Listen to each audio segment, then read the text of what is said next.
Hello, beautiful people, and welcome back to Oba's Trending Gist, the channel where we break down the hottest political gist making waves in Nigeria. So, what is really going on ahead of 2027? We've been hearing whispers, rumors, and seeing pictures of powerful new opposition alliance forming.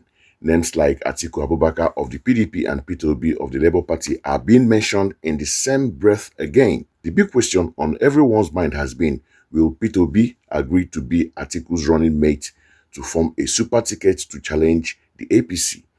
Many people have been speculating, but now the man himself has finally broken his silence. And trust me, his answer will shake tables. This is about the new coalition platform being spearheaded by the ADC, PDP, and LP, and other opposition parties to form a united front. So, before we get into the explosive details of this interview, please do me a huge favor. Go ahead and hit that like button, share this video with your friends and on your WhatsApp groups. And most importantly, click that subscribe button and turn on the notification bell so you never miss out on our trending analysis. Ready? Now let's watch this clip from one-on-one interview P2B had with Shehu Okimbaloye of Channels TV. Pay very close attention, so sit back and take a watch. We're going to go together. We are not abandoning where we are. At some stage, when that happens, you know. So, you are thinking of being a running mate to Atiku. Is that the case right now? That's your intention? Again, Shehu, this is not in play. Nobody have ever discussed that. You know what I'm asking? People assume so many things.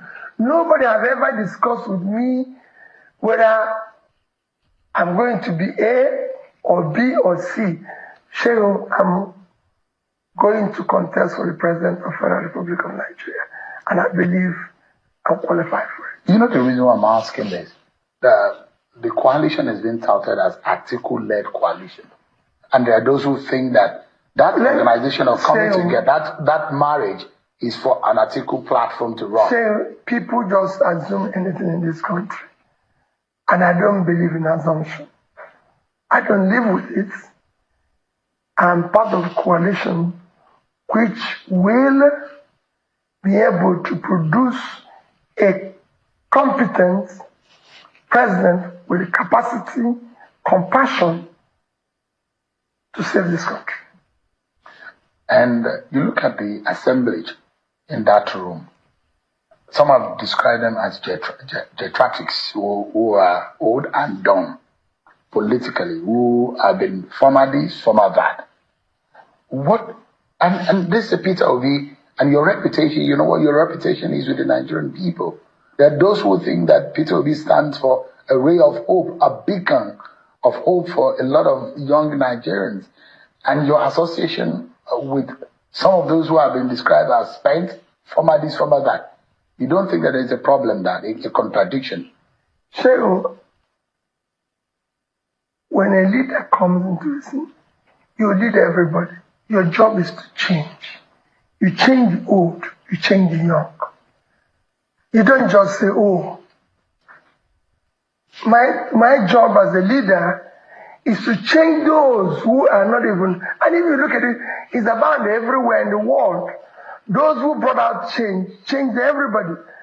Even for those of us, I'm sure it's in Islam, it's within the Quran, it's in the Bible, that those who actually, like Paul, who was previously Saul, who actually wrote everything, was one of those who were major persecutors of Jesus Christ and his sin. But God changed. They want good governance. So like a Messiah, that's what you want to be. Whatever you call it. Gang. Did you hear that? Clear as day. So let us break this down piece by piece, because a lot was said in that short clip. So the part one, it's in parts. Being a running mate to Atiku has never been in play. This is the biggest headline right here. P2B stated emphatically, nobody has ever discussed that with me.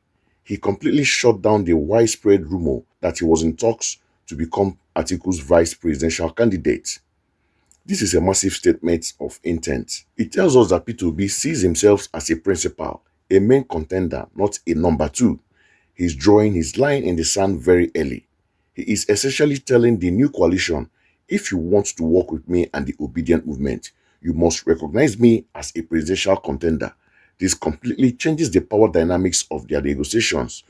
So the part two of this is the ADC coalition and working with the old guards. Now, Shehu Okinbaloye asked a very important question. He pointed out the contradictions. The 2023 Peter Obi campaign was seen by many, especially the youth, as a rebellion against the political establishment. The same people he is now seen meeting with to form a coalition. The interviewers mentioned the names in that room, describing them as political old-timers. And let us be clear, this new coalition, which some are calling a mega party in the making, involves heavyweights from the PDP, the Labour Party, the African Development Congress, and the rest of them. There are other, we can see Rotimi Amechi there. We can see David Mark. He has been in the system for many years, and so many of them. So, and other smaller parties. We saw pictures of Atiku, former Senate President Bukola Saraki, Sule Lamido, and of course Peter Obi himself in this meeting. How does Peter Obi, the face of a new politics, justify working with the very people he ran against? So his answer was fascinating. He said, as a leader, you lead everybody. Your job is to change. You change the old, you change the young. He even used the biblical analogy of Saul, who persecuted Christians, becoming Paul, the greatest apostle after his conversion. In essence, Obi is saying he can be a Messiah figure who can come in, work with these established politicians and change them for the good of the country. This is a very bold and for some a controversial position. So third part, is this pragmatism or a contradiction? This is the debate that is currently raging online. On one hand, you have people who say this is a smart politics. They argue that to defeat a powerful incumbent party like the APC, you need a broad, united front. You need the structure of the PDP, the grassroots energy of the Obidient movement, and a network of other political parties. From this perspective, Peter Obi is being a pragmatist, not a purist. But on the other hand, a significant portion of his followers, the Obedients, feel a sense of unease. Their movement was built on the idea of a complete break from the past. For them, seeing their principal dining and strategizing with the old guard feels like a compromise of the core value of the movement. They are asking, can you really change a system by fully embracing the architect of that same system? It's a valid question. Part 4, the unanswered question, who will lead? This brings us to the elephant in the room. If this mega coalition successfully come together, who will be the presidential candidate? Peter Obi has made his stance clear. I am going to contest for the president of the Federal Republic of Nigeria, and I believe I am qualified. But let's be realistic. Atiku Abubakar, having been a vice president and a serial presidential contender with a massive political structure, is not likely to just step aside. This is going to be the biggest hurdle for this new coalition. Can they manage the egos and ambition of these political titans to present one single candidate, or will it all fall apart before 2027, just like many coalitions have in Nigerian political history? So, what we have here is a political chessboard that is getting more and more interesting. Peter Obi has declared his ambition loud and clear. He is open to working with the old political class, but on his own terms and with the belief that he can be the agent of change. The road to 2027 is still very long, but the lines are being drawn.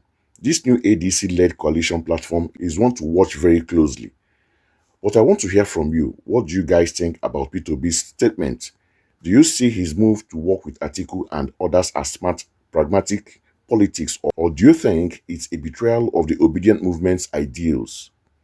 And most importantly, do you think this coalition can actually last and present a real challenge in 2027? Drop your thoughts, your opinion, your analysis in the comment section below. I read every single one of them. Thank you so much for watching. If you enjoyed this breakdown, please smash that like button, share it, and don't forget to subscribe to Obas Trending Gist. Until next time, stay informed and stay engaged.